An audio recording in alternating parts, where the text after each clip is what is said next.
Greta Thunberg isn't the only teen taking risks to save the planet. These young activists have boldly challenged authorities in their home countries to confront climate inaction.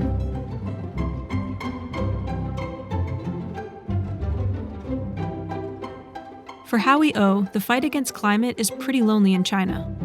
She's the first and only teen in the country to go on strike to highlight climate change, and in doing so has become a target of Chinese authorities, and her school won't allow her to return until she gives up her activism. But Howie refuses to stop.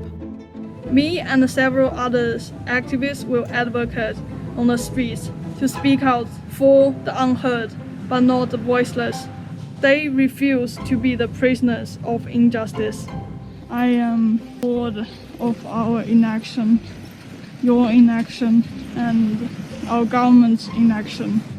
Howie recently visited nearby communities to tell them about how they are hurting the environment by burning straws during heavy rains. I know more about the most affected people and areas. I will be more compassionate with them and want to use my voice to fight for them. Fighting the climate looks a bit different for Nkosi Nyati in Zimbabwe, a country that contributes very little CO2 emissions compared to China and the US, yet is disproportionately impacted by climate change. Climate change was indeed evident to a greater extent in my own community. I'm talking about extreme drought fires, extreme heat waves we had. I'm talking about the unpredictability of rainfall patterns. I decided to rally behind the fact that the future is ours. I decided to rally behind my own environment. He's been calling on world leaders demanding policies to reduce air pollution and greenhouse gases. In my own Zimbabwean context, I must appreciate the fact that there are many young people calling for urgent climate action. This is a matter which is supposed to be taken seriously because climate change is real. For Quannah Chasinghorse, protecting the Arctic is also personal. Hailing from the Han Gwich'in Nation, she's become a voice for indigenous populations of Alaska. My indigenous youth and my relatives that haven't got to share their stories that have been affected by climate change as well. These people really need to be uplifted. We are very passionate about protecting our ways of life. I see the effects of climate change very drastically. Now, the roughly 20 million protected acres of the Arctic National Wildlife Refuge that her tribe relies on for food and cultural tradition is facing an additional threat. The Trump administration had opened up the Arctic Wildlife Refuge to the oil and gas industries, and our people have been fighting this for a very long time. I feel like our voices aren't being recognized enough.